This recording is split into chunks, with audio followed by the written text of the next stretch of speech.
जी बिस्मिल्लाहिर्रहमानिर्रहीम। अस्सलामु अलैकुम।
जी बिस्मिल्लाहिर्रहमानिर्रहीम। आई होप आवाज़ आ रही होगी अब लोगों को। एनीवेज़ जो कल बात हमने की थी, मैं थोड़ा सा उसको रिकैप कर देता हूँ क्विकली और फिर उससे आगे चलते हैं। कल हमने पहले तो कॉस्ट ऑफ गुड्स मैन्युफैक्चर्ड और सोल्ड पता की और प्रॉफिट एंड लॉस अकाउंट बनाया प्रॉपर तरीक़ाकार के तहत। ये एक स्केच था जो आपसे शेयर भी हुआ। क्या ज़रूरत थी इस हवाले से बात होगी, प्रॉफिट एंड लॉस कैलकुलेट किया। बट लेटर ऑन हमने ये बात की कि कॉस्ट की classification according to behaviour of cost दो तरह से प्राइमरीली की जाती है। या तो कॉस्ट फिक्स कॉस्ट होती है या वेरिएबल कॉस्ट होती है। और वेरिएबल कॉस्ट वो कॉस्ट है जो volume of output activity level जो ऑर्गेनाइजेशन में है उसके साथ चेंज होती है। इफ एक्टिविटी लेवल या वॉल्यूम ऑफ प्रोडक्शन चेंज होता है तो कॉस्ट अगर चेंज हो जाती है तो ऐसी कॉस्ट को वेरिएबल कॉस्ट कहते हैं। And the cost which remains constant with the volume of output, change in volume of output, production ज़्यादा करें कम करें, अगर वो कॉस्ट सेम रहती है कांस्टेंट रहती है तो ऐसी कॉस्ट को फिक्स कॉस्ट का नाम दिया जाता है। कल कुछ एग्जांपल्स भी हमने आपके सामने रखी थी। उन एग्जांपल्स के कॉन्टेक्स्ट में बात हुई थी कि डायरेक्ट मटेरियल जो है ये वेरिएबल कॉस्ट है। हमने लॉजिकली समझने की कोशिश की क्यों कि अगर ज़्यादा प्रोडक्शन करेंगे तो ज़्यादा मटेरियल इस्तेमाल होगा, कम करेंगे तो कम होगा। इसी तरह वर्कर को जो पैसे दिए जा रहे हैं अगर ज़्यादा चीज़ें बनवाएंगे तो ज़्यादा लेबर को पेमेंट करना पड़ेगी, कम बनवाएंगे तो कम पे करना पड़ेगी। वेरिएबल कॉस्ट है। मैन्युफैक्चरिंग ओवरहेड्स किसी एक एक्सपेंस का नाम नहीं है, लिस्ट ऑफ एक्सपेंसेस। तो उसमें कुछ एक्सपेंसेस नेचर वाइज ऐसे भी हैं जो कि कांस्टेंट रहते हैं, चेंज नहीं होते, और कुछ एक्सपेंसेस नेचर वाइज ऐसे भी हैं कि जो चेंज होते हैं। और वॉल्यूम ऑफ आउटपुट अगर चेंज हो तो वो एक्सपेंसेस भी चेंज हो जाते हैं। जैसे कुछ मिसालें अभी लिखी हुई आपको नज़र आ रही हैं कि फैक्ट्री रेंट है, ये कांस्टेंट रहता है, अगर प्रोडक्शन ज़्यादा हो जाए कम हो जाए रेंट उतने का उतना रहना है। रिपेयर एंड मेंटेनेंस का एक्सपेंस है, ज़्यादा प्रोडक्शन करेंगे ज़्यादा मशीनें चलेंगी, ज़्यादा रिपेयर एंड मेंटेनेंस का एक्सपेंस होगा। इलेक्ट्रिसिटी बिल की बात हुई थी, ज़्यादा प्रोडक्शन करेंगे ज़्यादा यूटिलिटी या इलेक्ट्रिसिटी कंज्यूम होगी और अकॉर्डिंगली हमें एक्सपेंस भी ज़्यादा फेस करना पड़ेगा। सुपरवाइज़र की सैलरी है जो प्रोडक्शन को सुपरवाइज़ कर रहा है, अगर ज़्यादा प्रोडक्शन होगी तो उसकी सैलरी ज़्यादा हो जाएगी, कम करेंगे तो कम हो जाएगी, ऐसा नहीं है। उसको कांस्टेंट सैलरी उतनी ही देते रहेंगे। और एग्जांपल्स भी हो सकती हैं। हमने यहाँ पे अब एग्जांपल्स की मदद से ये बताने की कोशिश की कि कुछ एक्सपेंसेस ऐसे हैं आउट ऑफ मैन्युफैक्चरिंग ओवरहेड जो वेरिएबल होते हैं और कुछ ऐसे भी होते हैं जो कांस्टेंट रहते हैं, यानी फिक्स्ड एक्सपेंसेस होते हैं। इसी तरह बात हुई थी सेलिंग एक्सपेंसेस के कॉन्टेक्स्ट के अंदर कि सेलिंग एक्सपेंसेस में भी कुछ ऐसे एक्सपेंसेस हैं जो कि कांस्टेंट रहते हैं, चेंज नहीं होते, और कुछ ऐसे हैं जो चेंज होते हैं लेवल ऑफ एक्टिविटी के साथ। फॉर एग्जांपल अगर सेल्समैन को हम कमीशन पे कर रहे हैं तो उसकी कमीशन का इन्हिसार सेल्स पे है। ज़्यादा सेल होगी तो ज़्यादा कमीशन देंगे, कम होगी तो कम कमीशन देंगे। लेकिन अगर सेल शोरूम जो है वो हमने रेंटेड बिल्डिंग में बनाया हुआ है तो डिस्प्ले सेंटर रेंटेड बिल्डिंग में उसका रेंट हमें कॉन्स्टेंटली उतना ही देना पड़ेगा, सेल ज़्यादा हो जाए या कम हो जाए।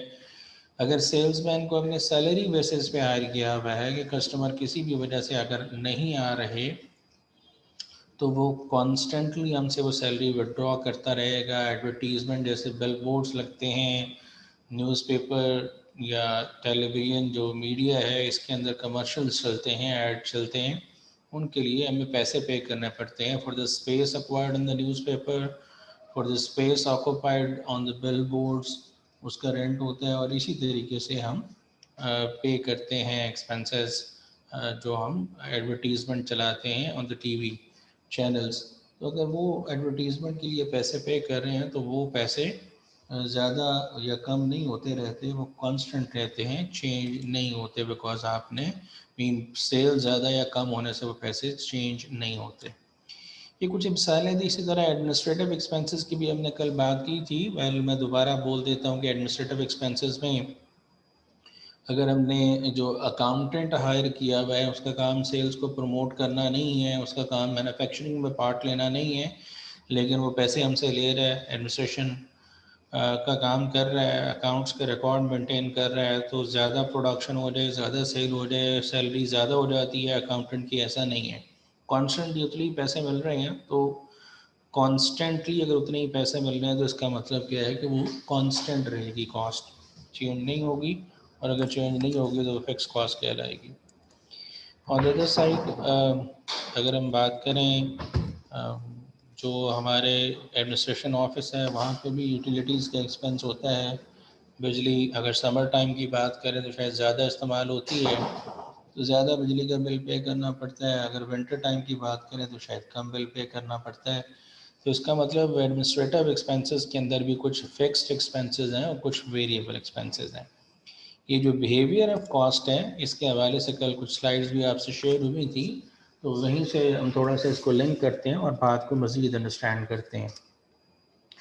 जो बात आपको वहाँ पे बयान की गई वो वेरिएबल कॉस्ट के बारे में। बिहेवियर ऑफ वेरिएबल कॉस्ट कुछ यूँ होता है कि ज़्यादा प्रोडक्शन करने से ज़्यादा और कम करने से कम हो जाती है, कॉस्ट कम हो जाती है, लेकिन as a whole, as a total, यानी अगर आप एक यूनिट बना रहे हैं, फ़र्ज़ करते हैं कि डायरेक्ट मटेरियल हमारा 5,000 रुपये का लगता है, 2 बनाएंगे तो 10,000 का लगेगा, 3 बनाएंगे तो 15,000 का लगेगा, 4 बनाएंगे तो 20,000 का लगेगा।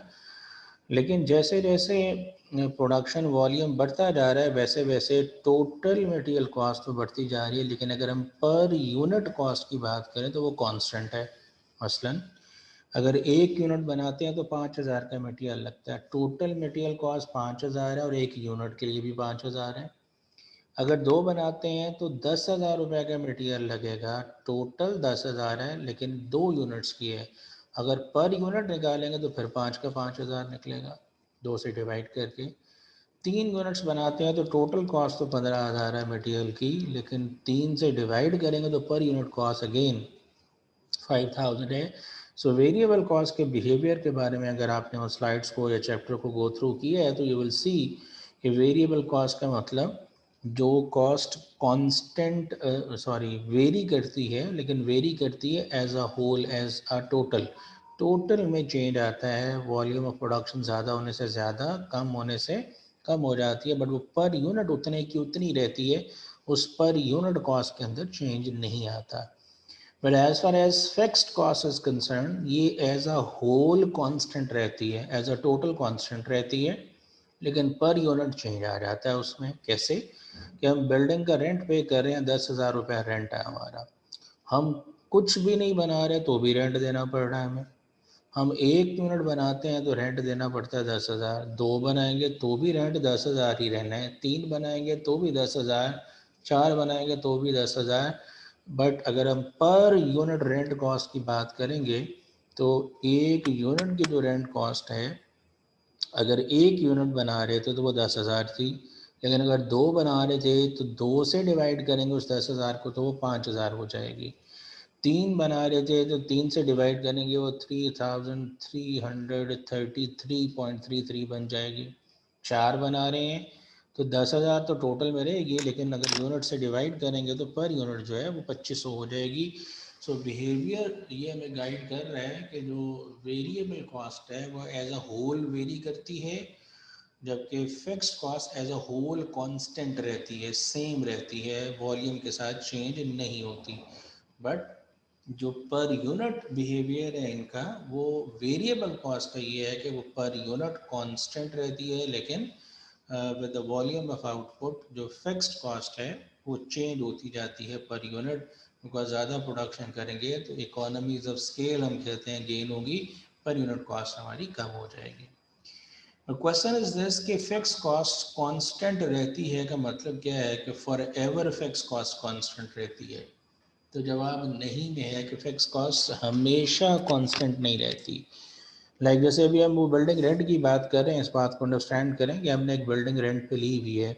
उस बिल्डिंग की एक स्पेस होगी, एक एरिया होगा। वो एरिया अगर हमारी प्रोडक्शन नीड्स को सेटिस्फाई करता है तो हम उसी के ज़रिए से काम चला रहे हैं, उतनी ही जगह से काम चला रहे हैं। लेकिन अगर लेटर ऑन हमें प्रोडक्शन वॉल्यूम हमारा बढ़ जाता है, हमें एक और मशीन लेनी पड़ती है, और अगर हमें एक और मशीन लेनी पड़ती है, उस और मशीन लेने को लेके लगाने के लिए हमें और जगह चाहिए। अगर हमें और जगह चाहिए तो और जगह का रेंट भी देना पड़ेगा। अगर और जगह का रेंट देना पड़ेगा तो इसका मतलब रेंट कॉस्ट बढ़ जाएगी।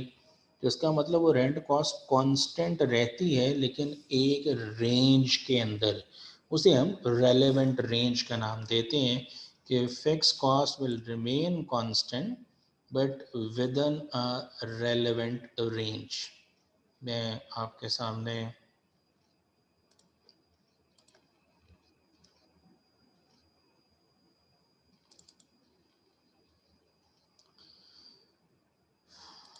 जी, अगर हम ग्राफ बनाते हैं लाइक फिक्स कॉस्ट या वेरिएबल कॉस्ट को अंडरस्टैंड करने के लिए, अगर हम एक ग्राफ बनाने की कोशिश करते हैं, अभी मैं वैसे आपको ग्राफ ऐसे भी शो कर देता हूँ, और फॉर द टाइम बिंग मैं आपको सिर्फ अंडरस्टैंडिंग पर्पस के लिए जी वैसे एक ड्रॉ कर रहा हूँ। ये हमारा वाई एक्सिस है और जी ये हमारा एक्स एक्सिस होता है। अगर आप समझें, हम यहाँ पे इस साइड पे जो वाई एक्सिस है, अगर हम यहाँ पे कॉस्ट को मेजर करते हैं,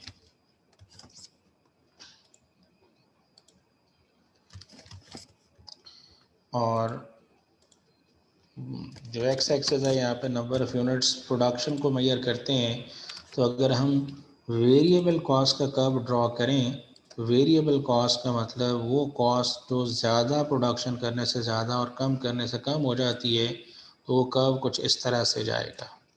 ये वेरिएबल कॉस्ट का कर्व है। लेकिन अगर हम ड्रॉ करें फिक्स कॉस्ट का कर्व, तो फिक्स कॉस्ट का कर्व जो है जी, जो फिक्स कॉस्ट का कर्व है वो ज़ीरो प्रोडक्शन करेंगे तो कॉस्ट ज़ीरो हो जाएगी, ऐसा नहीं है। आपकी ज़ीरो प्रोडक्शन करें या कुछ ना प्रोड्यूस करें, एक यूनिट बनाएं, दो बनाएं, ये कर्व कुछ इस तरह से मूव करेगा। तो ये जो कर्व इस तरह से मूव कर रहा है, ये टेक्निकली हमारी फिक्स कॉस्ट का कर्व है कि प्रोडक्शन ज़्यादा हो जाए या कम हो जाए, ये कर्व इसी तरह से चल रहा है।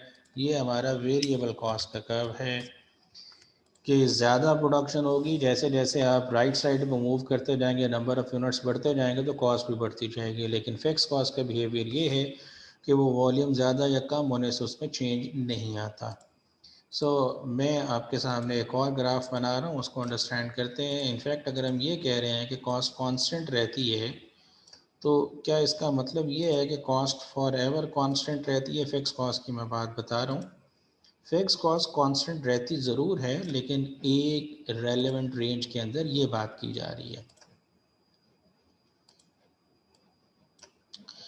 जी, अगर फिक्स कॉस्ट की बात करें और हमारे यहाँ पे इंटरवल्स होते हैं जो इक्वल इंटरवल्स हैं, लाइक अगर मैं आपको बताऊं कि 1000 यूनिट्स का ये इंटरवल है पहला, कि 1000 यूनिट्स का ये मैंने मार्क लगाया है, ये जो पहले वाला है, फिर ये दूसरे वाला 2000 यूनिट्स का है, एंड सो ऑन, फिर आगे 3000 का है। तो अगर हम बात करें कि हमारी फिक्स कॉस्ट कांस्टेंट रहती है तो विद इन रेलिवेंट रेंज, यानी हमारे पास एक मशीनरी मौजूद है, उसके नतीजे में हमारी कॉस्ट इन 1000 यूनिट्स तक तो कांस्टेंट है, लेकिन जैसे ही हम 1000 से एक्स्ट्रा यूनिट बनाना चाहेंगे, हमें एक और मशीन लेनी पड़ेगी, एक और मशीन लेंगे, और जगह लेनी पड़ेगी, और जगह लेंगे, तो हमें और कॉस्ट भी फेस करना पड़ेगी। तो कॉस्ट हमारी वंस जंप करेगी, और जंप करने के बाद फिर कांस्टेंट हो जाएगी अगली इस 2000 यूनिट्स तक। अगर फिर प्रोडक्शन बढ़ जाती है तो फिर हमें और मशीन और जगह चाहिए, ये कॉस्ट फिर जंप करेगी और फिर कांस्टेंट हो जाएगी।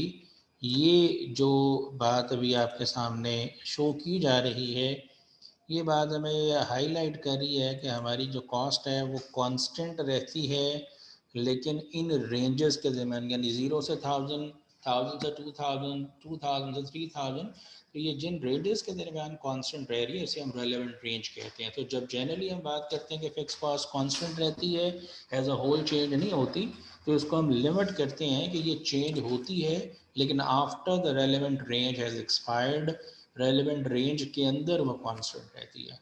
तो let's have a break for prayer for 5 minutes, 5-7 minute की नमाज ब्रेक है, उसके बाद कंटिन्यू करते हैं।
ओके जी, शायद आवाज़ आप लोगों को नहीं आ रही थी। मैं दोबारा वो बात जो भी कर रहा था वो दोबारा बोल देता हूँ।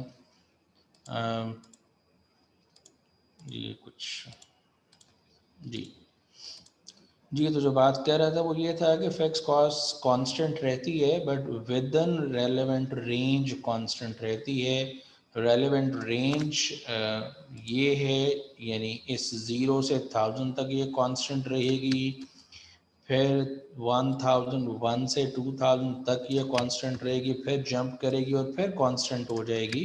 तो ये जो बिहेवियर है फिक्स कॉस्ट का, इसे स्टेप फिक्स्ड कॉस्ट के नाम से भी जाना जाता है। ये स्टेप्स बने आपको नज़र आ रही हैं, यानी इसके बाद ये अगेन जंप करेगी और फिर इस तरह से कांस्टेंट हो जाएगी। तो ये स्टेप्स आपको नज़र आ रहे हैं, इसका मतलब ये स्टेप फिक्स कॉस्ट कहलाया जाता है।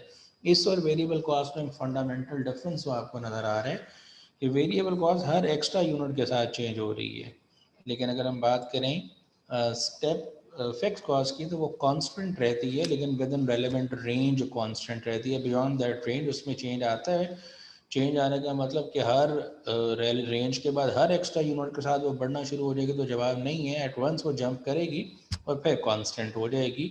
ये बिहेवियर जो है ये कहला रहा है स्टेप फिक्स्ड कॉस्ट। ये कुछ स्लाइड्स के ज़रिए भी यही बातें लास्ट डे आपसे आपके साथ शेयर हुई थी। आई डोंट नो क्या आपने उसको पढ़ा या नहीं पढ़ा। अगर आप पढ़ लेते तो शायद आपके लिए आसान हो जाता, बट एनीवेज मैं यहाँ पे उन चीज़ों को आपके सामने फिर भी रिपीट कर देता हूँ, और फिर जो हमारा मेन इशू है उसकी तरफ चलेंगे। जो कॉस्ट बिहेवियर एनालिसिस की बात हो रही है कि कुछ ऐसी कॉस्ट हैं जो चेंज होती हैं और कुछ ऐसी कॉस्ट हैं जो कि चेंज नहीं होती। ये हेल्पफुल होती हैं डिसाइड करने के लिए मैनेजमेंट को डिफरेंट डिसीजंस लेने के लिए। वो कौन से डिसीजंस हैं वही हम आज बात करेंगे। और ये तमाम बिजनेसेस और तमाम तरह की एंटिटीज़, इधर वो मैन्युफैक्चरिंग या नॉन मैन्युफैक्चरिंग बिजनेसेस हैं, तमाम में इसी तरह का बिहेवियर होता है कॉस्ट का। वेरिएबल कॉस्ट क्या होती है? एक्टिविटी लेवल के साथ जो चेंज होती है, ये जैसे कुछ एग्जांपल्स आगे लिखी हुई थी। जी, variable cost that varies in total, अभी बात हुई थी, ये इन टोटल चेंज होती है directly and proportionately with changes in activity level. Variable cost last वाला पॉइंट देखें, that remains same per unit. ये वेरिएबल कॉस्ट का कर्व है, जैसे मैंने अभी आपके सामने ड्रॉ किया था।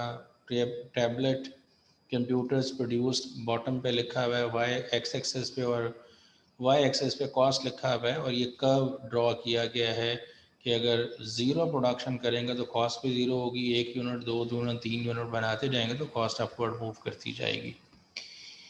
इसी तरीके से ये फिक्स कॉस्ट का कर्व भी बनाया जाता है। तो यानी ये जो कर्व आपको नज़र आ रहा है, वेरिएबल कॉस्ट पर यूनिट लिखा हुआ है कि पर यूनिट कांस्टेंट रहती है, 10 रुपये ही रहेगी। फिक्स कॉस्ट वो कॉस्ट है that remain same in total, लेकिन fix cost per unit vary करती है। तो अगर हम फिक्स कॉस्ट टोटल का कर्व बनाएंगे तो ये हमारे सामने स्ट्रेट लाइन है, लेकिन अगर हम पर यूनिट का कर्व बनाएंगे तो इस तरह से ड्रॉप होता जाएगा। जैसे जैसे वॉल्यूम ऑफ आउटपुट बढ़ता जाएगा वैसे वैसे पर यूनिट फिक्स कॉस्ट हमारी कम होती जाएगी। ये टोटल फिक्स कॉस्ट और उसका कर्व है। लेकिन फिर इसके अलावा एक तीसरी तरह की कॉस्ट भी हमारे सामने आती है जिसे हम मिक्स्ड कॉस्ट का नाम देते हैं। यानी वेरिएबल कॉस्ट होती है, फिक्स कॉस्ट होती है, और इसके अलावा एक कॉस्ट है जिसे हम मिक्स्ड कॉस्ट का नाम देते हैं। मिक्स्ड का मतलब जिसमें पार्टली वेरिएबल कॉस्ट है और पार्टली फिक्स्ड कॉस्ट है।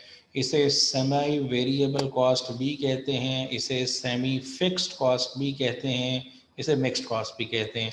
ये रेलेवेंट रेंज का कॉन्सेप्ट जो मैंने अभी आपसे डिस्कस किया था, ये जो स्टेप्स आपको नज़र आ रहे हैं, ये इसी तरीके से एक्सप्लेन किया गया है। एनीवेज, मिक्स्ड कॉस्ट की बात हो रही है कि वो कॉस्ट जिसके अंदर दोनों एलिमेंट्स मौजूद हैं, यानी उसका कुछ कंपोनेंट फिक्स्ड होता है और कुछ कंपोनेंट वेरिएबल होता है। अगर आप में से कुछ लोग लैंडलाइन कनेक्शंस होते हैं, जैसे आजकल बड़े कम लोग बहरहाल उसको यूज़ करते हैं, मोबाइल्स का दौर है, बट एनीवेज जैसे PTCL या हमारे यहाँ चूँकि एक ही लैंडलाइन सर्विस प्रोवाइडर है पब्लिक, एक गवर्नमेंट ऑफिस के अंदर NTC नेशनल ट्रांसमिशन कंपनी जो है वो टेलीकम्युनिकेशन कंपनी जो है वो सर्विसेज देती है, बट एनीवेज अगर आप वो टेलीफोन लाइन जो है, जैसे लैंडलाइन आप कहते हैं, अगर आप उसका बिल देखें तो उस बिल के अंदर दो कंपोनेंट्स होते हैं। एक उसमें लाइन रेंट होता है और दूसरा उसमें कॉल चार्जेस होते हैं कि अगर आप ज़्यादा या कम कॉल्स करें तो आपका टोटल बिल बढ़ जाएगा ड्यू टू कॉल चार्जेस, कि कॉल चार्जेस बढ़ गए हैं।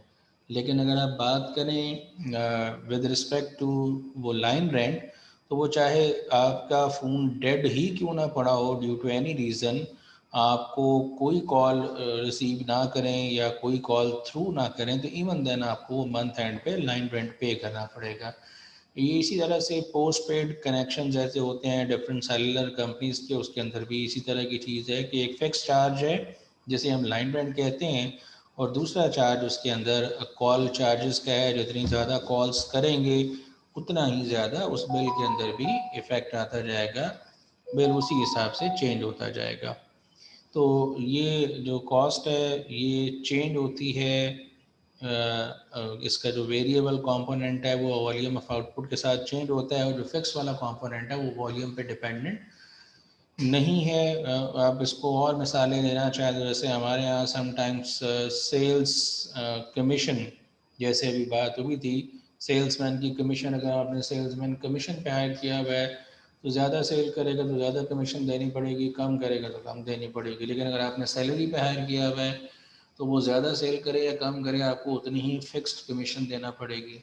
लेकिन अगर आपने सेल्समैन के साथ एग्रीमेंट ये किया हुआ है कि एक फिक्स्ड अमाउंट मिलेगी और ओवर एंड अबव जितनी ज़्यादा वो सेल करेगा उसी हिसाब से उसको कमीशन मिलेगा, तो उसको जो टोटल रिम्यूनरेशन मिल रहा है उसके अंदर दोनों कंपोनेंट शामिल हैं।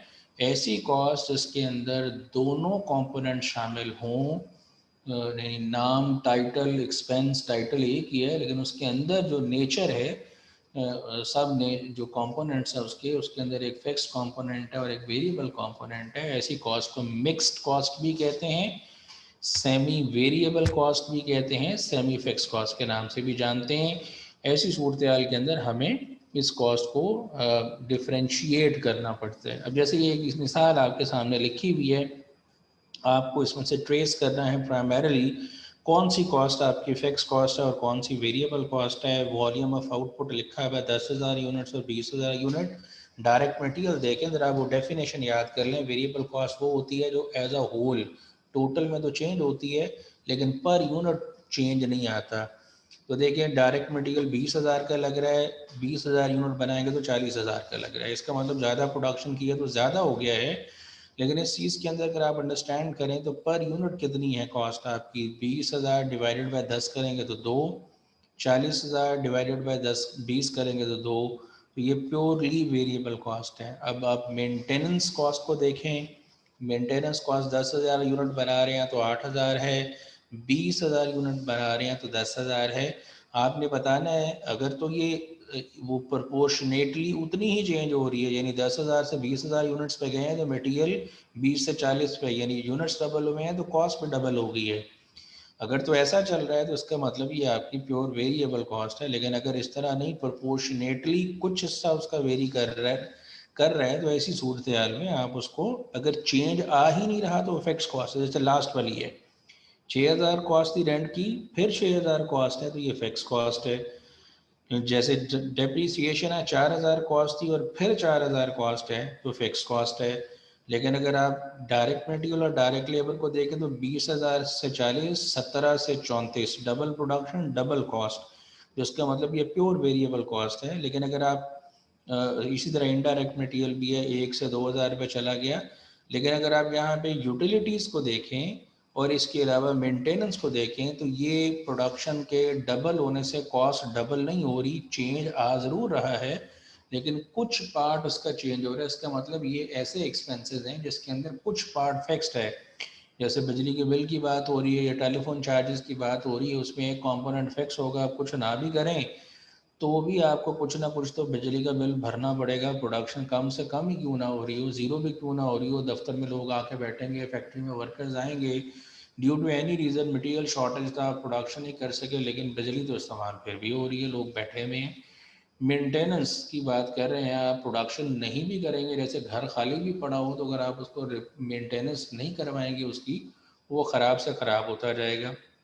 लेकिन अगर ज़्यादा यूज़ करेंगे तो ज़्यादा मेंटेनेंस होगी।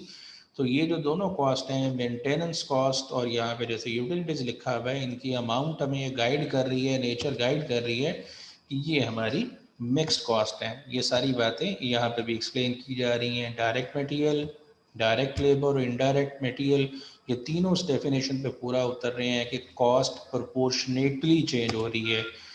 और जो कॉस्ट चेंज नहीं हो रही with the volume of output, उसको अगर आप देखें तो वो डेप्रीसिएशन है, वो रेंट है। और इसी तरह से ये मिक्स्ड कॉस्ट आपके सामने नज़र आ रही है जो कि पार्टली चेंज हो रही है। बहरहाल ये यहाँ तक बात छोड़ते हैं और मैं आपको उस चीज़ की तरफ लेके चलता हूँ जो हमारा सिलेबस का टॉपिक है।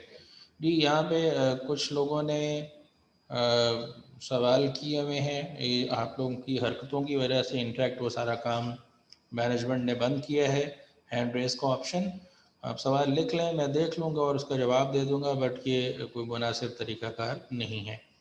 कोमल का सवाल है मिक्स कॉस्ट की सेकंड पॉइंट समझ नहीं आया। तो मिक्स कॉस्ट का मतलब ऐसी कॉस्ट जिसके अंदर पार्टली वेरिएबल और पार्टली फिक्स कॉस्ट है। जैसे मैं मिसाल दे रहा था कि आप मोबाइल फ़ोन के पोस्ट पेड कनेक्शन को अगर आप यूज़ करते हैं तो उसको देखें, उसको एक लाइन रेंट पे करना पड़ता है और एक उसको पे करना पड़ता है along with that call charges. तो बिल तो एक ही आता है, हम उसको टेलीफोन बिल ही कहेंगे, बट ये मुश्किल काम होगा अगर हम उसको उस तरह से अलहदा कर सकें। जी रेज हैंड वाला सवाल पूछा गया, आई टोल्ड यू जी क्यों बंद किया गया ऑप्शन। जी मिक्स कॉस्ट तो मैंने आपको बता दिया। ये जो MCQ नंबर 7 है 17 है जी, मैं उसको देख के बता दूंगा, लेकिन पहले मैं आपके सामने जो कोर चीज़ है उस चीज़ पे आपको लेके चल रहा हूँ जी।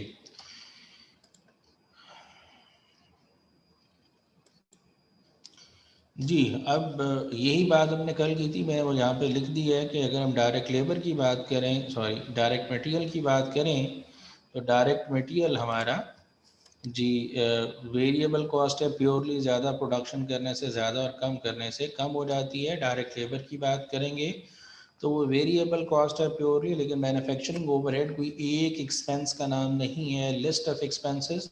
उन एक्सपेंसेस में से कुछ ऐसे भी हैं जो कि वेरिएबल हैं, कुछ ऐसे भी हैं जो कि फिक्स्ड हैं। तो वेरिएबल और फिक्स दोनों तरह के एक्सपेंसेस हो सकते हैं।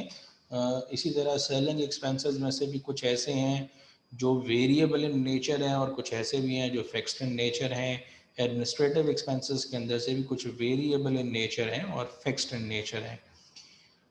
मैं फिर ये प्रॉफिट एंड लॉस अकाउंट आपके सामने आपको बना हुआ नज़र आ रहा होगा। ये वाला प्रॉफिट एंड लॉस अकाउंट जो आगे अभी है उसको आप जी उसको अभी आप भूल जाएं, ये क्या बना हुआ है हम इस पर बात करते हैं।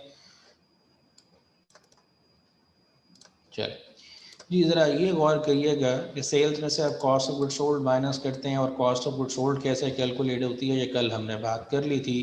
मैं अब दोबारा उसी चीज़ पे आपको ले जाता हूँ। अगर हम कॉस्ट ऑफ गुड सोल्ड देखते हैं तो ये हमने कॉस्ट ऑफ गुड सोल्ड कल कैलकुलेट की थी। जी कॉस्ट ऑफ गुड सोल्ड हमने कल कैलकुलेट की, हमारी मिसाल हमारे सामने है। हमने कहा था जो डायरेक्ट मटेरियल यूज़ है, डायरेक्ट लेबर है और मैन्युफैक्चरिंग ओवरहेड है, इन तीनों से मिल के टोटल मैन्युफैक्चरिंग कॉस्ट बनती है। और इसमें वर्क इन प्रोसेस की inventory opening closing plus minus करते हैं तो कॉस्ट ऑफ गुड्स मैन्युफैक्चर्ड तक पहुंचते हैं, और फिनिश गुड्स की इन्वेंट्री प्लस माइनस करने से कॉस्ट ऑफ गुड्स सोल्ड तक पहुंचते हैं। तो कॉस्ट ऑफ गुड सोल्ड कल भी एक बात हुई कि ऐसा बिजनेस जिसके अंदर कोई वर्क इन प्रोसेस इन्वेंट्री नहीं है, कोई फिनिश गुड्स इन्वेंट्री नहीं है, वैसे बिजनेस के अंदर कॉस्ट ऑफ गुड सोल्ड किसके बराबर होगी, जितनी टोटल मैन्युफैक्चरिंग कॉस्ट है। मैं यहाँ पे चेंज करके आपको दिखा देता हूँ। Opening work in process inventory हमारी ज़ीरो है, closing work in process inventory भी ज़ीरो है, तो टोटल मैन्युफैक्चरिंग कॉस्ट ही हमारी कॉस्ट ऑफ गुड्स मैन्युफैक्चर्ड है। अगर हमारे पास फिनिश गुड्स की इन्वेंट्री भी साल के शुरू पे कुछ नहीं पड़ी हुई और साल के एंड पे भी कुछ नहीं पड़ी हुई, तो 1,20,000 ही हमारा फिर आंसर है। इसका मतलब हमारी टोटल मैन्युफैक्चरिंग कॉस्ट ही हमारा कॉस्ट ऑफ गुड्स सोल्ड है। कॉस्ट ऑफ गुड्स सोल्ड इसका मतलब एक ऐसा बिजनेस जिसमें कोई वर्क इन प्रोसेस या कोई जो फिनिश गुड्स है उसकी इन्वेंट्री नहीं हो तो उसमें cost of goods sold in 3 चीज़ों से मिलके बनी है, डायरेक्ट मटेरियल से, डायरेक्ट लेबर से और मैन्युफैक्चरिंग ओवरहेड से। हम अज्यूम कर रहे हैं कि हमारे बिजनेस के अंदर कोई फिनिश गुड्स इन्वेंट्री और कोई वर्क इन प्रोसेस इन्वेंट्री नहीं है। वैसी सूरत हाल के अंदर हमारा कॉस्ट ऑफ गुड्स सोल्ड जो है वो इन 3 चीज़ों से मिल के बनेगा। तो टेक्निकली स्पीकिंग अगर हम बात कर लें, मैं यहाँ पे कुछ अमाउंट्स लिख के देता हूँ। लाइक आसानी के लिए 1000 है, 2000 की डायरेक्ट लेबर है, मैन्युफैक्चरिंग ओवरहेड में से जो वेरिएबल कंपोनेंट है वो 2000 है और जो फिक्स कंपोनेंट है वो 1000 है। तो सपोज कर लेते हैं तो हमारे पास 1000, 2000, 2000 और 1000 इन सबको ऐड करेंगे तो 6000 बनता है। यानी 6000 हमारी कॉस्ट ऑफ गुड सोल्ड है। अज्यूमिंग दैट इन तीनों को ऐड करेंगे, यानी direct material, direct labour, manufacturing overhead, variable और फिक्स वाला दोनों, इन दोनों इनको ऐड करेंगे तो हमारे पास जो रिजल्ट आएगा उसे नाम दिया जाएगा टोटल मैन्युफैक्चरिंग कॉस्ट। और हम अज्यूम कर रहे हैं कि कोई वर्क इन प्रोसेस इन्वेंट्री नहीं है, कोई फिनिश गुड्स इन्वेंट्री नहीं है। तो ऐसी सूरत हाल के अंदर यही हमारी कॉस्ट ऑफ गुड्स मैन्युफैक्चर्ड है और यही हमारी कॉस्ट ऑफ गुड्स सोल्ड है। तो ये अगर हमारी कॉस्ट ऑफ गुड्स सोल्ड है, अगर फर्ज कर लें 10,000 की हमारी सेल है, 6,000 की हमारी कॉस्ट ऑफ गुड्स सोल्ड, तो 4,000 का हमारा ग्रॉस प्रॉफिट है। ऑपरेटिंग एक्सपेंसेस में सेलिंग एक्सपेंसेस हैं, एडमिनिस्ट्रेटिव एक्सपेंसेस हैं। मैं अज्यूम कर लेता हूँ कि सेलिंग एक्सपेंसेस जो वेरिएबल कंपोनेंट है वो 500 का है, जो फिक्स वाला कंपोनेंट है वो 100 का है। एडमिनिस्ट्रेटिव एक्सपेंसेस के अंदर वेरिएबल वाला कंपोनेंट 300 का है और फिक्स वाला 200 का है। तो ये टोटल सेलिंग एक्सपेंसेस 600 के हैं, टोटल एडमिनिस्ट्रेटिव एक्सपेंसेस 500 के हैं। दूसरे लफ्ज़ों में हमारा टोटल ऑपरेटिंग एक्सपेंस जो है वो 1100 का है और हमारा प्रॉफिट 2900 रुपये का है। ये वो conventional profit and loss account है जो आप बनाते रहें। लेकिन अब एक नए तरीके से प्रॉफिट एंड लॉस अकाउंट बनाया जाएगा आपके सामने। ये नया तरीका क्यों इजाद किया जा रहा है ये अभी हम करेंगे तो हमें समझ आएगा। देखें यहाँ पे एक और तरीके से प्रॉफिट एंड लॉस अकाउंट अब आपके सामने नज़र आएगा। यहाँ पे लिखा हुआ है सेल्स, और सेल्स में से पहले लिखा गया है कि माइनस करें वेरिएबल कॉस्ट। रिजल्ट का नाम कंट्रीब्यूशन मार्जिन है। ये क्या है ये हमें नहीं पता, हम इसको अंडरस्टैंड करेंगे। इसके बाद इसमें से लिखा हुआ है कि फिक्स कॉस्ट, तो फिक्स कॉस्ट माइनस करेंगे।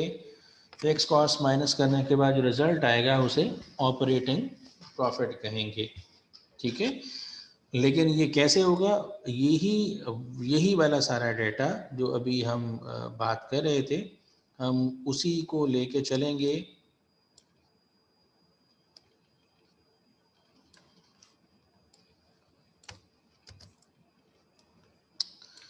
जी मैं वैल्यूज़ दोबारा ज़रा यहाँ पे मेंशन कर दूँ।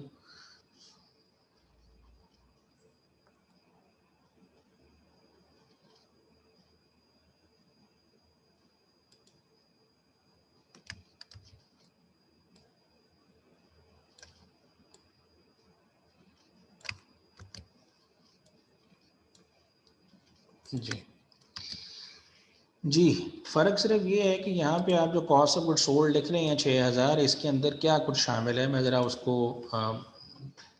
यही वैल्यूज़ दो जगह पे लिख के उसको मैं जी पहले ये पहले वाले तरीके के लिए मैं एक कलर से कर देता हूँ। कॉस्ट ऑफ गुड्स सोल्ड जो 6000 बनी है ये कैसे बनी है 6000, इसमें क्या कुछ शामिल है, इसमें मटेरियल शामिल है। जी मैं ये कलर कर देता हूँ। इसमें लेबर शामिल है, इसमें फैक्ट्री ओवरहेड वेरिएबल वाला भी और फैक्ट्री ओवरहेड फिक्स्ड वाला भी शामिल है। उसके बाद जो हम यहाँ पे प्रॉफिट एंड लॉस अकाउंट बना रहे हैं, इस प्रॉफिट एंड लॉस में सेल्स अगर वही लिख ली जाए, वेरिएबल कॉस्ट का मतलब हम ये जितनी भी कॉस्ट हैं इसमें जो नेचर वाइज हमारी वेरिएबल कॉस्ट है सिर्फ और सिर्फ पहले वो वहाँ पे जाके लिखेंगे। तो कौन कौन सी नेचर वाइज हमारी वेरिएबल कॉस्ट है इसमें, जी इसमें डायरेक्ट मटेरियल भी है, डायरेक्ट लेबर भी है, वेरिएबल फैक्ट्री ओवरहेड या मैन्युफैक्चरिंग ओवरहेड भी है, वेरिएबल सेलिंग एक्सपेंसेस भी हैं, वेरिएबल एडमिनिस्ट्रेटिव एक्सपेंसेस भी हैं। तो यानी 1000, 2, 3 और 2 5000, 5,500 और 5,800 300 ऐड करने के बाद तो हमारे सेल ये जो वेरिएबल कॉस्ट है आउट ऑफ दैट कॉस्ट वही सारा डेटा जो पहले हमने यहाँ पे लिखा है उसी को हम रीफ्रेज करके लिख रहे हैं। पहले जो प्रॉफिट एंड लॉस कन्वेंशनली बनता है उसके अंदर आप कॉस्ट को क्लासीफाई नहीं करते into variable and fix according to its nature. आप वो जो प्रोडक्शन और ऑपरेटिंग कॉस्ट है एज इट इज़ उसमें से माइनस करते हैं, वो सारी ही माइनस करेंगे लेकिन हम क्लासीफाई करके माइनस करेंगे।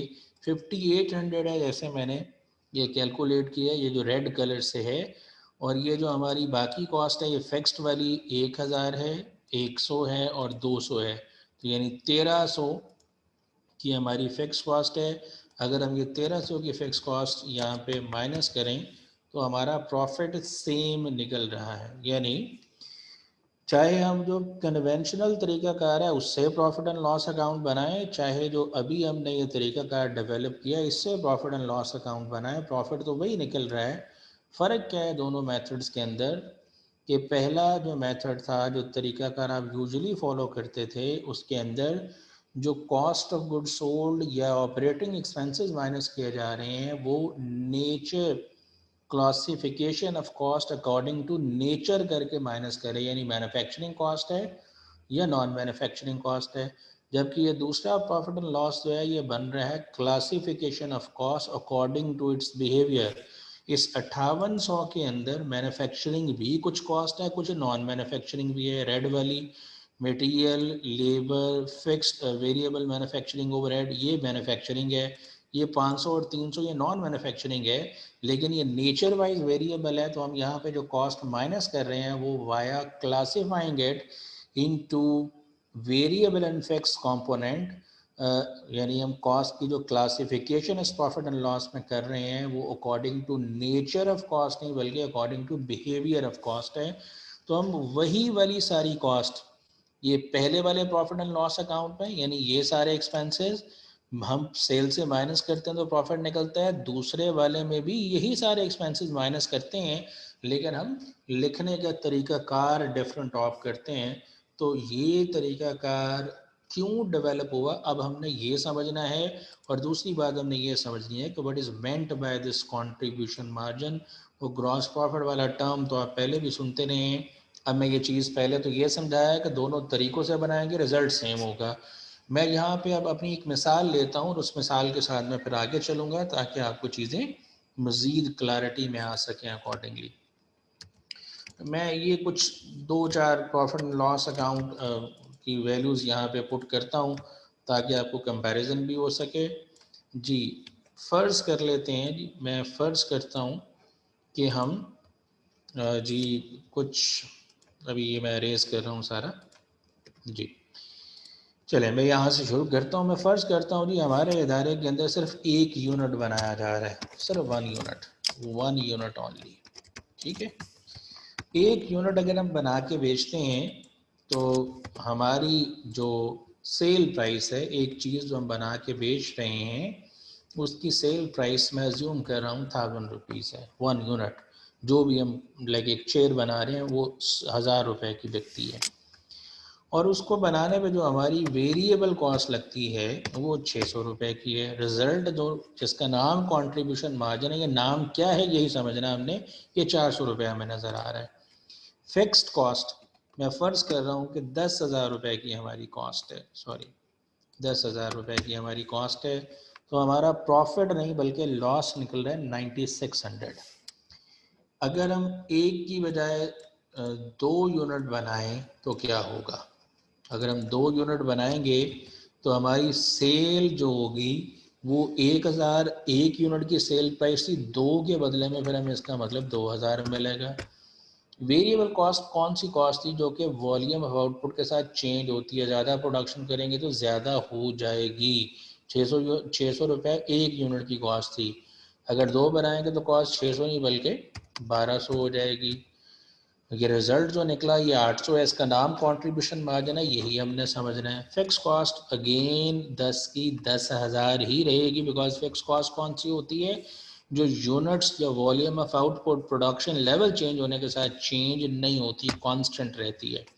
तो 10 की 10,000 ही हमारा नुकसान पहले 9600 था, ये नुकसान कम होके 9200 पे चला गया। चलें अज्यूम करते हैं कि अगर हम 2 की बजाय 3 यूनिट बना लें तो क्या होगा। हमारी सेल प्राइस 1000 एक यूनिट की है, 3 के लिए 3000। हमारी सेल प्राइस 600 एक यूनिट की, सॉरी वेरिएबल कॉस्ट एक यूनिट की 600, अगर 3 बनाएंगे तो 1800।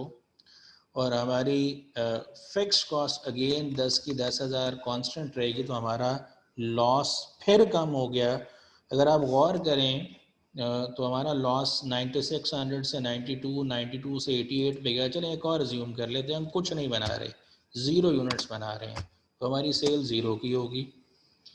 वेरिएबल कॉस्ट कितनी होगी, 0 चीज़ें बनाएंगे तो 0 ही वेरिएबल कॉस्ट होगी, क्योंकि ज़्यादा प्रोडक्शन करने से ज़्यादा, कम करने से कम हो जाती है। अभी कर्व भी आपको शो किया था, तो रिज़ल्ट भी 0 है। अगर हम फिक्स कॉस्ट की बात करें, कुछ ना भी बना रहे हों तो भी हमें 10,000 की फ़िक्स कॉस्ट फेस करना पड़ेगी, 10,000 का नुकसान है। तो यहाँ से अंडरस्टैंड करें जी, जो हमें नज़र आ रहा है वो ये है कि हर एक्स्ट्रा यूनिट बनाने के नतीजे में, हर एक्स्ट्रा यूनिट बनाने के नतीजे में अगर आप गौर करेंगे तो आपका 10,000 से नुकसान कम होके कितना हो गया, 9600। अगर हम फिर बात करें तो आपका नुकसान अगले एक और यूनिट बनाने के नतीजे में 400 मज़ीद कम हो गया है। यानी आप अगर एक और यूनिट बना रहे हैं, एक की बजाय 2 बना रहे हैं, तो नुकसान 9200 पे चला गया है। अगर आप एक और बनाते हैं तो आपका नुकसान कम होके 8800 पे चला गया है। तो अगर आप गौर करें, हर एक्स्ट्रा यूनिट आपके नुकसान को कम करता जा रहा है, और कितना कम कर रहा है, 400 रुपया। ये 400 रुपया क्या भला है, जिसका नाम हम यहाँ पे कंट्रीब्यूशन मार्जिन रख रहे हैं।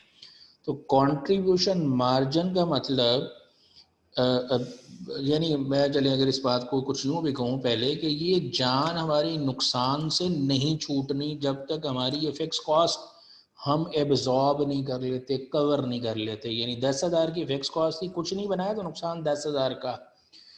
हमारी 10,000 की फिक्स कॉस्ट थी, एक यूनिट बनाया तो नुकसान कम होके 9600 पे चला गया। हमने एक और यूनिट बनाया तो नुकसान 10,000 से कम होके 9200 पे चला गया। एक और बनाया तो 8800 पे, तो नुकसान कम होता जा रहा है। हर एक्स्ट्रा यूनिट हमारे नुकसान को 400 रुपये से कम कर रहा है। नुकसान से जान कब छूटेगी, जब सारी फिक्स कॉस्ट कवर हो जाएगी। यानी हमारा कंट्रीब्यूशन मार्जिन भी उतना ही होगा जितनी हमारी फिक्स कॉस्ट है, बिकॉज 400 है तो नुकसान 9600 हो गया, 800 है तो नुकसान 9200, 1200 है। यानी अगर एक वक्त ऐसा आ जाए यहाँ पे 10,000 और 10,000 हो तो हमारा प्रॉफिट ज़ीरो हो जाएगा, या दूसरे लफ्ज़ों में नुकसान ज़ीरो हो जाएगा। तो कंट्रीब्यूशन मार्जिन डिफाइन किया रहता है कि contribution margin is that amount which is contributed by a single unit towards covering the fix cost of organisation. Organisation की फिक्स्ड कॉस्ट को कवर करने के लिए एक यूनिट जितने पैसे कंट्रीब्यूट कर रहा है उसे कंट्रीब्यूशन मार्जिन का नाम देते हैं। मैं दोबारा बोल रहा हूँ, an amount which is contributed by a single unit towards covering the fix cost of organisation. Fix cost of organisation cover होगी तो जाके हमारा ब्रेक इवन होगा, ब्रेक इवन होगा। और ब्रेक इवन का मतलब नो प्रॉफिट या नो लॉस की सिचुएशन है। अगर हम ये पता करना चाहें कि 10,000 हमारी फिक्स कॉस्ट है, हम यहाँ पे रिजल्ट ज़ीरो चाहते हैं, तो इसका मतलब हमें टोटल कंट्रीब्यूशन मार्जिन भी 10,000 रुपये ही अर्न करना पड़ेगा, तो जाके ये ज़ीरो होगा।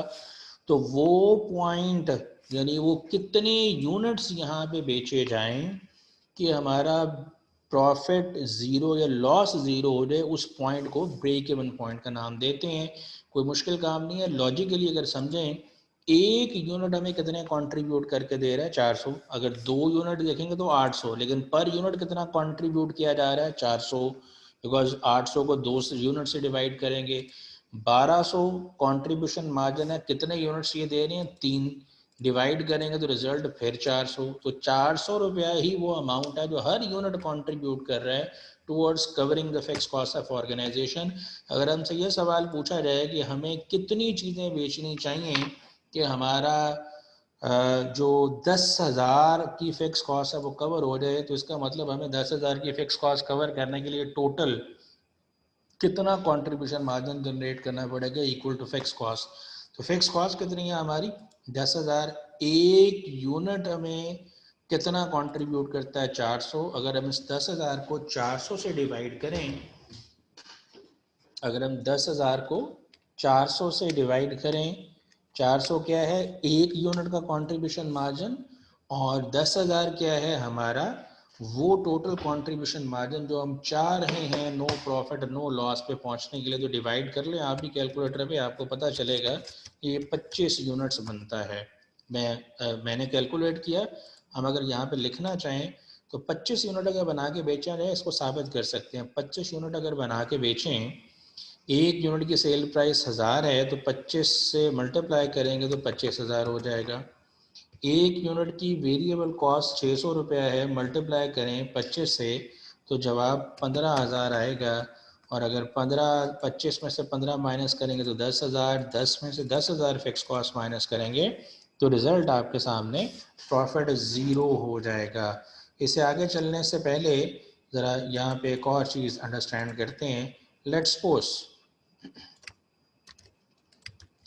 मैं आपसे सवाल करता हूँ कि हम ये सारा प्रॉफिट एंड लॉस अकाउंट नहीं बनाते, आप पे छोड़ रहा हूँ, ये कह रहा हूँ कि हम अगर 26 यूनिट बनाएं,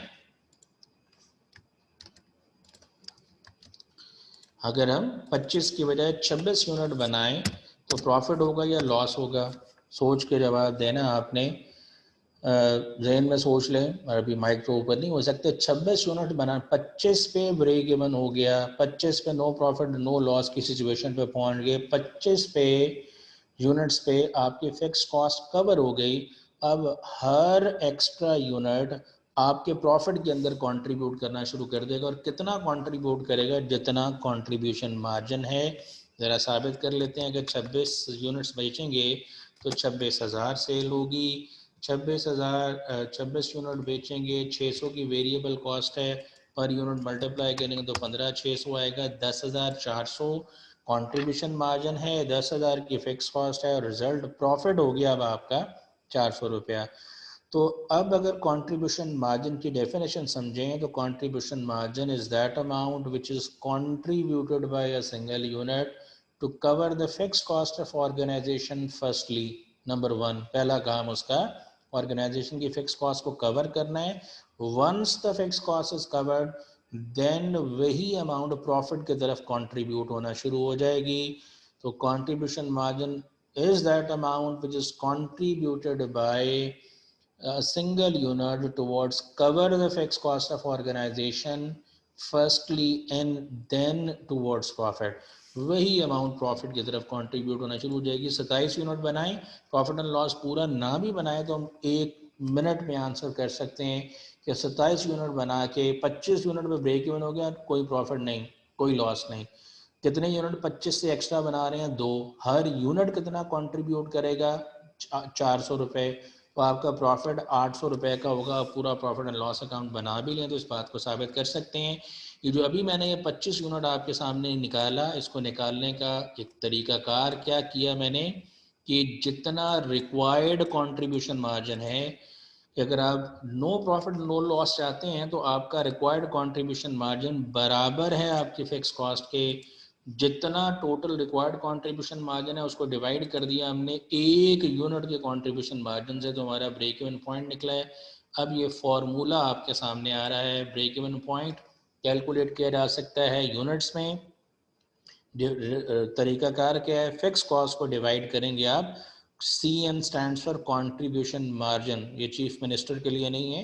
कॉन्ट्रीब्यूशन मार्जिन पर यूनिट, एक यूनिट का कॉन्ट्रीब्यूशन मार्जिन। हमारी मिसाल के अंदर जो डाटा लिखा हुआ है इसमें फिक्स कॉस्ट 10,000 है और एक यूनिट का कॉन्ट्रीब्यूशन मार्जिन 400 है।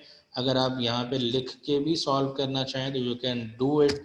मैं यहाँ पे लिख देता हूँ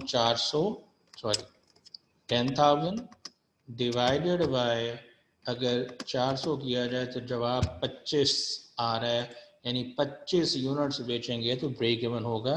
हम इसको लॉजिकली प्रूव कर चुके हैं और प्रूव करके इसको लेके चल सकते हैं। तो ये तरीकाकार fix cost divided by contribution margin per unit, fix cost का सीएम पर यूनिट से कोई ताल्लुक नहीं बनता, लेकिन ब्रेक इवन पॉइंट पे जितनी हमारी फिक्स कॉस्ट है इतना ही हमारा रिक्वायर्ड कंट्रीब्यूशन मार्जिन है। इसीलिए fix cost is equivalent to required total contribution margin, यानी total required contribution margin divided by per unit contribution margin हमें बता देगा कि कितने यूनिट्स बेचे जाएं कि हम उतना कंट्रीब्यूशन मार्जिन अचीव कर लेंगे, जिससे फिक्स कॉस्ट कवर हो जाएगी और हमारा नो प्रॉफिट नो लॉस की सिचुएशन पे हम चले जाएंगे। यहाँ पे अगर हम चाहें तो हम डायरेक्टली अमाउंट भी कैलकुलेट कर सकते हैं। यहाँ पे लिखी हुई है जी CM ratio, contribution margin ratio. ये वैसे ही है जैसे आप पहले कैलकुलेट करते रहे हैं ग्रॉस प्रॉफिट रेशो कहीं फाइनेंशियल अकाउंटिंग में। कंट्रीब्यूशन मार्जिन को सेल्स से डिवाइड किया जाता है 100 से मल्टीप्लाई।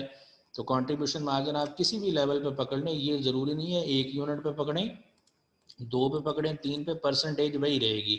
मैं आपके सामने कर भी देता हूँ, आपको समझ आ रहा है। यानी 400 डिवाइडेड बाय 1000 इंटू 100 करेंगे तो 40% बनेगा। 800 कंट्रीब्यूशन मार्जिन है, सेल प्राइस 2000 है, डिवाइड करेंगे मल्टीप्लाइड बाय 100, 40% ही बनेगा। आप खुद भी कर सकते हैं। 1200 divided by 3000 multiply by 100, again वही आपका 40% ही बनेगा। तो ये कंट्रीब्यूशन मार्जिन आप रेशो निकाल सकते हैं किसी भी लेवल पे। लाइक मैं अभी 1 यूनिट के लेवल पे अगर निकालूं तो इज इक्वल टू मेरा जो कंट्रीब्यूशन जी मेरा जो कंट्रीब्यूशन मार्जिन था वो 400 और 1 यूनिट की कॉस्ट है वो 1 यूनिट की जो सेल प्राइस है वो 1000 है। मैं मल्टीप्लाई 100 से कर दूं तो ये 40% बन रहा है, 40%।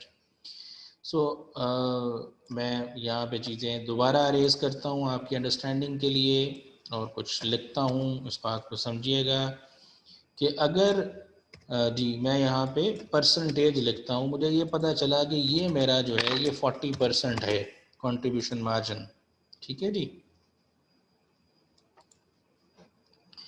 ये मेरा अगर 40% है तो सवाल ये है कि ये जो मेरे ये सेल का 40% है, जिसका मतलब सेल मेरी 100% है। अगर ये 40% है तो क्या हम इसे 100% में कन्वर्ट कर सकते हैं? तो जवाब येस में है। इस 10,000 को 40 से डिवाइड और 100 से मल्टीप्लाई कर लें, मीन दूसरे लफ्ज़ों में 40% से डिवाइड कर देंगे तो आप 100% वाली वैल्यू पे पहुंच सकते हैं। तो 10,000 को अगर आप 40% से डिवाइड करें 0.4 बनता है।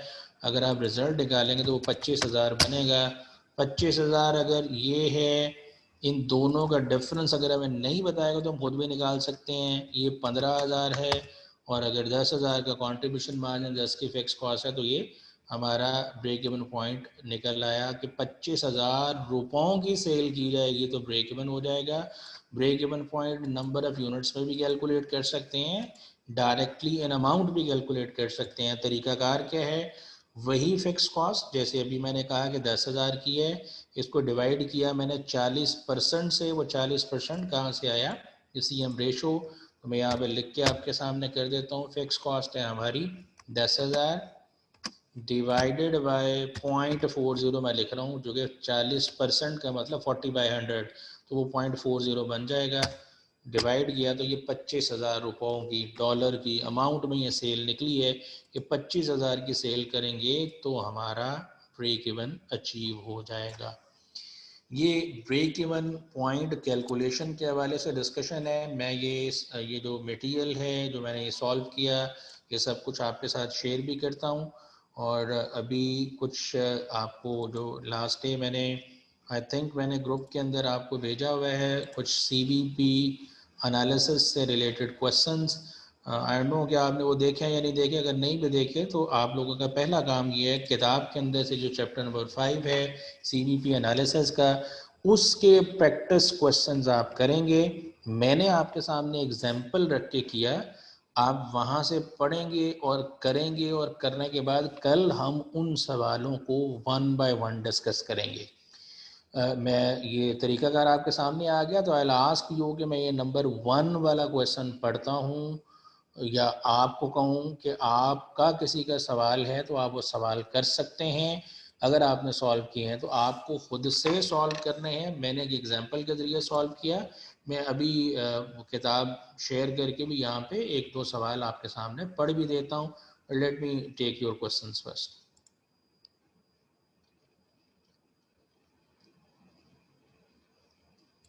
जी हैंड रेज ऑप्शन जी रिमूव कर दी गई है। आप लोग कल से ऑनवर्ड जब क्लास में एंटर हों तो अपना नाम और रजिस्ट्रेशन नंबर आप लोगों ने लिखा हो, अगर नहीं लिखा होगा तो क्लास में एंट्री अलाउड नहीं होगी। और वंस ये चीज़ें सेटल हो जाएंगे देन हम आपको जवाब दे देंगे। शायद वो ऑप्शन रिस्टोर कर दी जाए।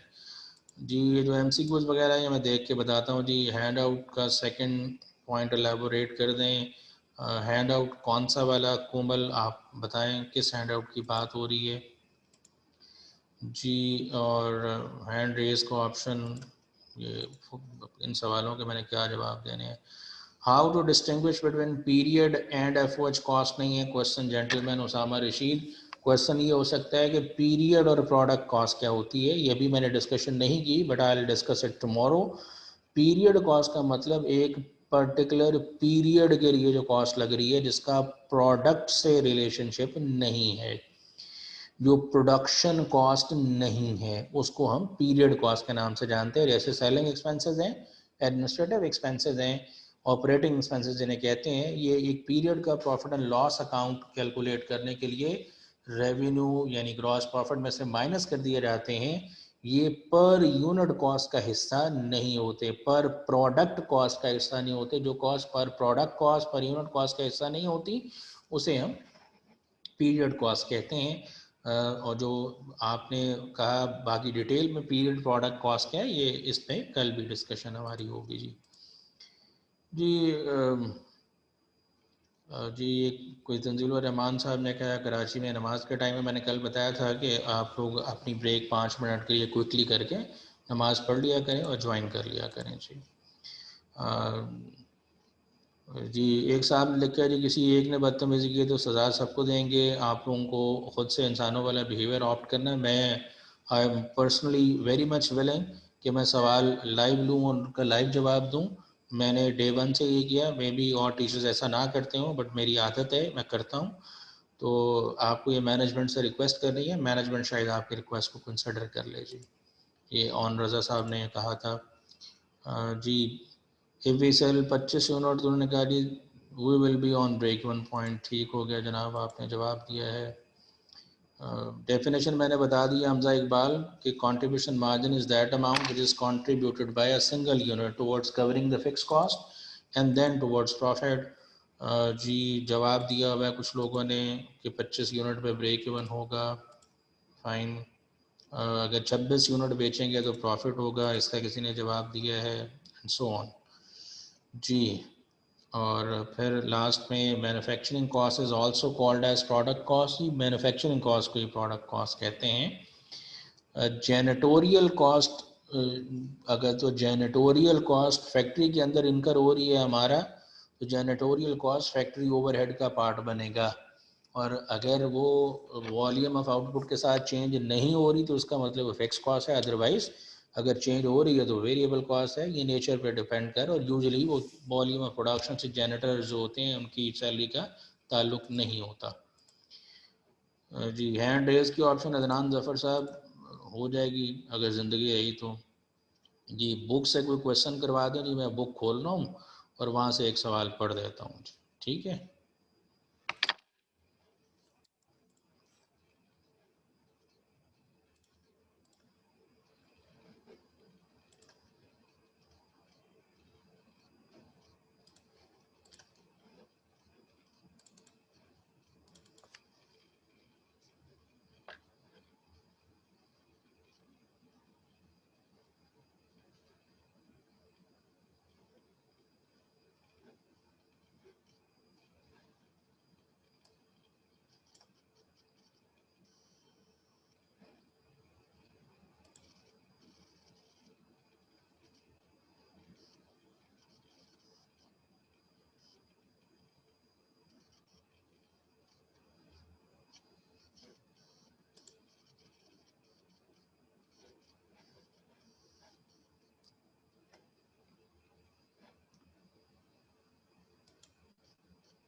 जी ये मेरे ख्याल में स्क्रीन आपको नज़र आ रही होगी, ये चैप्टर 5 है आपकी किताब से।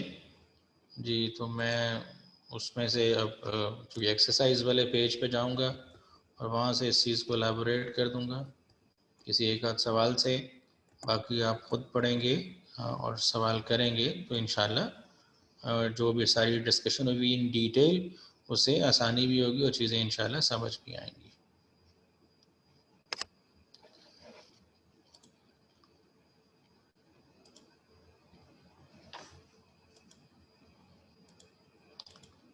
जी अब ये रैंडम ही है, कोई मैंने एक्सरसाइज जैसे मेरे सामने ये 5-6 नंबर एक्सरसाइज है, ये नज़र आ रही है। ब्रेक इवन एनालिसिस, मोरो products distributes a single product, a woven basket whose selling price is $15 per unit, $15 per unit उसकी सेल प्राइस है, वेरिएबल कॉस्ट 12 पर यूनिट है। तो यहीं पर रुक के वो कंट्रीब्यूशन मार्जिन अगर पर यूनिट निकालना चाहें तो sale minus variable cost 15 minus 12, $3 per unit contribution margin है। कंपनी का मंथली फिक्स एक्सपेंस 4200 है। अब आप ज़ुबानी कैलकुलेट कर सकते हैं, फार्मूला मैंने आपके सामने या तरीकाकार लिखा है, fix cost divided by contribution margin per unit लिखा है। कैलकुलेट कंपनी का ब्रेक इवन पॉइंट करें in unit sales. Unit sale का मतलब नंबर ऑफ यूनिट्स, तो आप कैलकुलेटर अपने हाथ में रखें और करें। 4200 आपकी फिक्स कॉस्ट है, 4200 को आप डिवाइड करेंगे 15 माइनस 12, $3 का पर यूनिट कंट्रीब्यूशन मार्जिन है, तो 3 से डिवाइड करेंगे तो 1400 यूनिट्स पे ब्रेक इवन होगा। अगला क्वेश्चन पार्ट है calculate company's break even point and dollar sales, dollar में अमाउंट में बताएं। तो उसके लिए तरीकाकार ये था कि फिक्स कॉस्ट को CM ratio contribution margin ratio से डिवाइड करेंगे।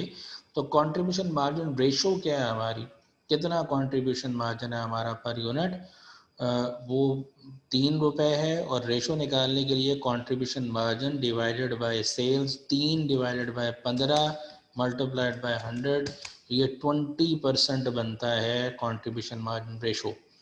तो अमाउंट में कैलकुलेट करने के लिए फिक्स कॉस्ट 4200 डिवाइडेड बाय 20%, 20% से डिवाइड करने का मतलब 0.20 यानी 120, तो ये डिवाइड करेंगे तो 21,000 बनेगा डॉलर, 21,000, $21,000 पे ब्रेक इवन आपका हो रहा है। आगे लिखा हुआ है the companies fix cost increase by 600, अगर 600 से फिक्स कॉस्ट बढ़ जाए, 4200 थी पहले, अब 600 से बढ़ के 4800 हो जाए, would be what would be become the new break even point in units and in dollar sales, again calculate करें। अब फिक्स कॉस्ट 4200 की बजाय 4800 है, 4800 को डिवाइड करें, $3 पर यूनिट कंट्रीब्यूशन मार्जिन था, तो 1600 यूनिट्स पे ब्रेक इवन होगा। और अगर आपके अमाउंट में निकालना है तो 4200 की बजाय 4800 और divided by 20% contribution margin ratio निकाला था, तो अब रिजल्ट जो है वो 24,000 हो जाएगा। इससे पहले वाले सवाल भी इसी तरह के हैं, ये लिखा हुआ है कंप्यूट करें जी ये CM रेशो कैलकुलेट करें। तो CM रेशो आप कैलकुलेट करेंगे, लिखा हुआ है कंपनी ने 50,000 यूनिट्स बेचे, 2 लाख उसकी सेल्स है, टोटल वेरिएबल एक्सपेंस 1,20,000 है, फिक्स एक्सपेंस 65,000 है। तो अगर आप पहले कंट्रीब्यूशन मार्जिन निकालते हैं तो 2 लाख माइनस 1,20,000 80,000। पहली रिक्वायरमेंट है कंपनी की कंट्रीब्यूशन मार्जिन रेशो कैलकुलेट करें, तो 80,000 कंट्रीब्यूशन मार्जिन है divided by sales 200,000 multiplied by 100, formula जैसे मैंने शेयर कर दिया।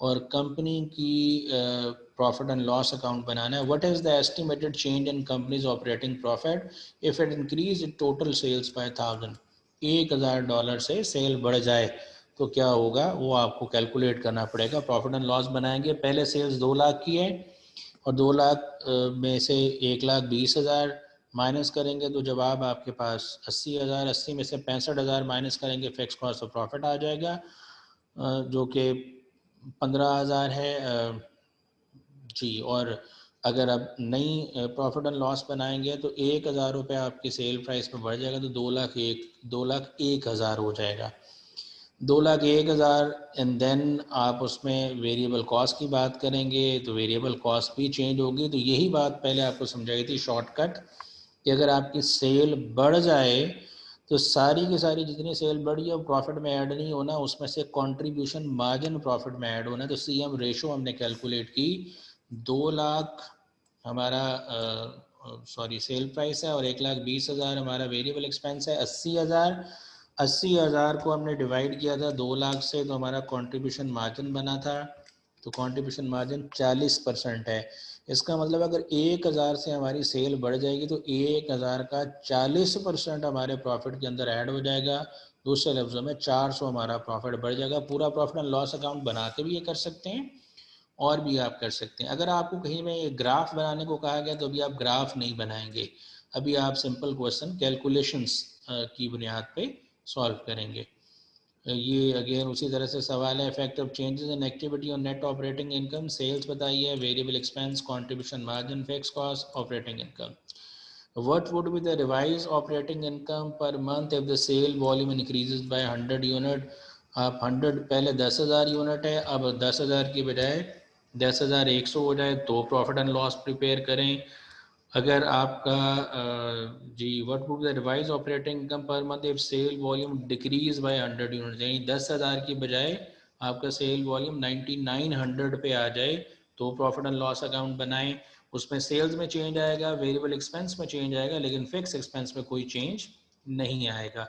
What would be the revise net operating income per month if sale volume is 9,000, तो 9,000 यूनिट के हिसाब से बनाएं। तो सेल्स और वेरिएबल एक्सपेंस में तो चेंज आएगा लेकिन फिक्स कॉस्ट में चेंज नहीं आएगा। तो ये इसी तरह से ये प्रैक्टिस क्वेश्चन है। कुछ और चीज़ें भी हैं जो अभी हमने आज डिस्कस नहीं की, but we will discuss tomorrow. तो आप एक्सरसाइज 1 से स्टार्ट करेंगे, पहले चैप्टर की थ्योरी पढ़ेंगे। थ्योरी पढ़ें, उसमें जो क्वेश्चन है उसको भी कल आप रेज कर सकते हैं, और इसके अलावा इन एक्सरसाइजेस को सॉल्व करें। ये जो मटेरियल है रेलेवेंट मीन जो एक्सेल फाइल है इस पर सारा कुछ लिखा हुआ है वो मैं शेयर कर दूंगा। आपने यहाँ से चलते जाना है, जिसकी समझ नहीं आए उस पर मार्क लगा लें कि क्या समझ नहीं आया, वो कल आप पूछ सकते हैं।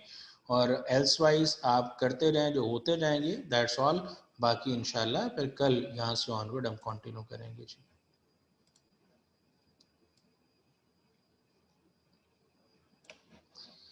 जी थैंक यू वेरी मच जी, that's all for the day. मैं मटेरियल जो है ये जो एक्सेल फाइल है ये ग्रुप में शेयर कर रहा हूँ जी। अल्लाह हाफ़िज़।